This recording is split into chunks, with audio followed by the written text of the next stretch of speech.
welcome back to Lunchtime Agenda. Joining me on my panel today is Labor MP Stephen Jones and Liberal MP Tony Smith. Now, Tony Smith, first to you. This is terrible news out of Victoria when it comes to the workers at Toyota.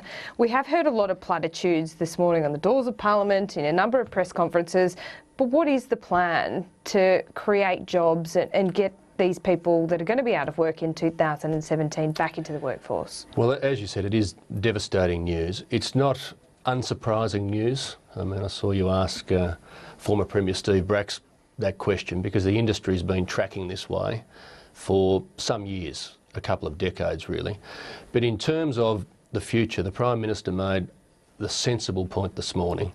2017, the workers aren't losing their jobs tomorrow or next week, and what we need to do is two things, is get the economy right, get the settings right at a macro level, and then critically, calmly produce a plan, not a plan based on a knee-jerk reaction when emotions are running high, and that's happening now. There's a task force. Wouldn't you agree that there's an immediate first step that needs to happen here?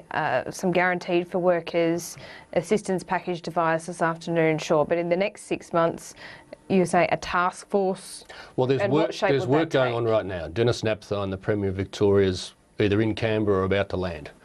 And that's an assistance package that they're devising, not a task force per se. Yeah, and in terms of, we've got to look to the future, and we've got to look to the future in a comprehensive way.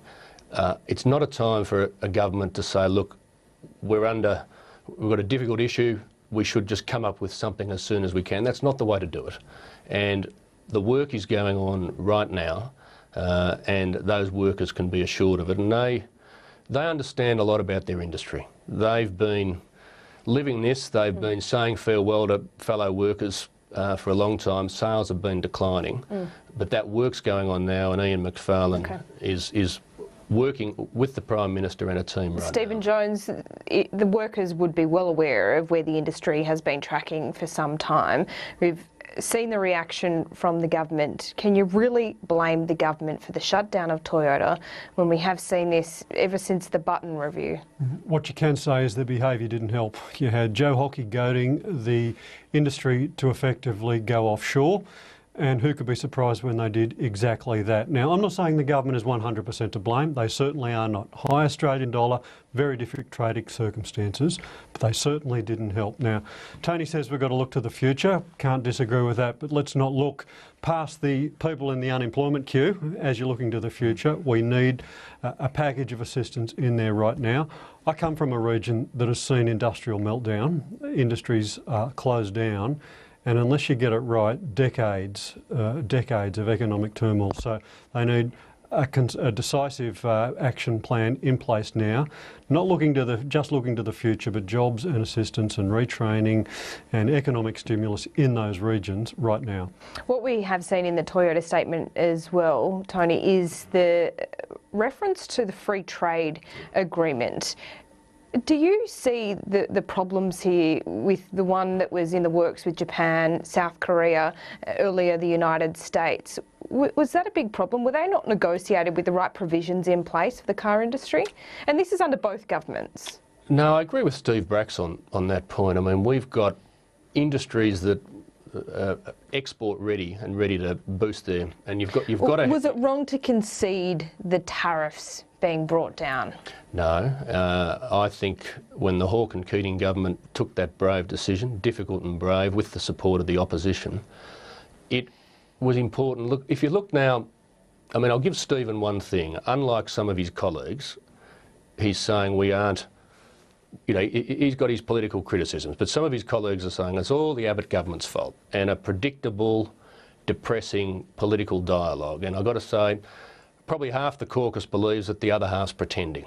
But if you look from the time of Mitsubishi in 2008, Ford under Labor and Holden, I mean, the statement from Detroit after Holden announced their exit was very clear. They said Australia is too small, it's part of a globalised enterprise, and there just wasn't a future. And there was nothing any government could have done. Well, I don't There was necessarily I'll agree let you with respond as well, but there was a statement from Tony Abbott said Toyota needs to look to the export market as well. 70% of Australian production of Camrys and Orion cars were exported, so that wasn't the answer either.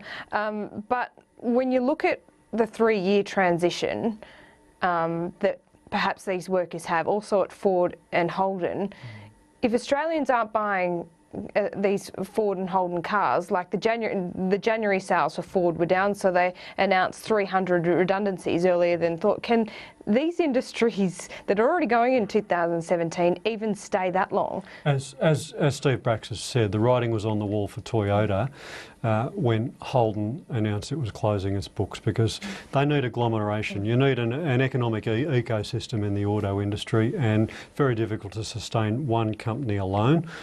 So I agree with Steve Bracks. We should have been proactive at the point in time.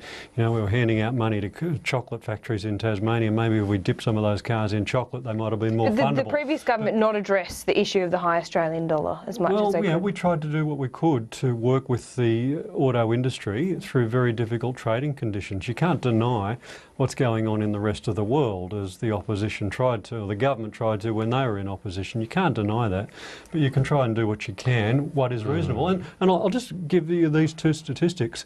The removal of the auto industry is a $7.4 billion hit to our GDP.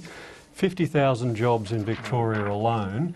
It's going to take a little bit more than a bit of barbed wire and sticky tape. And Tony Abbott has warned in Party Room Meeting today there have been economic shocks and there will be more to come. Do you think he needs to soften this hardline approach to industry assistance? No, I think he's talking quite rightly about the reality of the changing structure of the Australian economy. And the car industry is a perfect example of that. I mean, you made the point quite rightly, Laura. Australians aren't buying Australian cars like they once did. In fact, 85% of cars on the road are imported. Now, back in 2008, Lindsay Tanner said after Mitsubishi left, we resisted the temptation to bail them out. That was Labor in 2008. Now, maybe Stephen had a different view back then, but what the Prime Minister's talking about is facing reality, not pretending. We've got a changing economy, and we've got challenges that we need to confront on the international scene. Okay, I do want to quickly ask about the Union Royal Commission, and Senator Abetz has just moved a motion in the Senate to bring on the vote for reinstating the ABCC. Stephen Jones, after the allegations we have seen, quite appalling from the HSU, more recently from CFMU, why stand in the way of reinstating the ABCC? Why not just give it another go? Because the ABCC is not a police force and it's not a judicial body. But was it given time to work? Well, it was given time to work in my view, and there are significant problems with it. I actually think civil rights in this country, whether it's building workers or any other citizen, actually matter, and the ABCC was an egregious assault on people's civil rights, the sorts of civil rights that people from the Liberal Party used to champion. That's not to say that we shouldn't give our police force and other investigative bodies every resource they need to crack down on these allegations of corruption. Nobody defends them, absolutely nobody defends them, but I'm not saying that the ABCC was the right way to go about looking at it. Labor says the Royal Commission is a witch hunt. When you have a look at how much this is going to cost, is it really worth it to do? And is there a double goal here to attack IR legislation at the same time? The goal is to deal with the very serious allegations that have arisen. Now, Stephen and Labor say it's incredibly serious, but not serious enough for a Royal Commission. That's what they're saying. Now, the truth of this is the union movement doesn't want the Royal Commission, and Labor can't agree to anything the union movement doesn't want. You need a comprehensive inquiry. Only a Royal Commission can do that, can look at systemic issues, can call people and compel people to give evidence. And if Labor hasn't had enough evidence for a Royal Commission, I'd like Stephen to say what else he's waiting for. I'm going to have to cut you off there with the debate, because you two have got to get to question time, where there'll be plenty of debate today. Gentlemen, thanks so much for joining me on the program. And now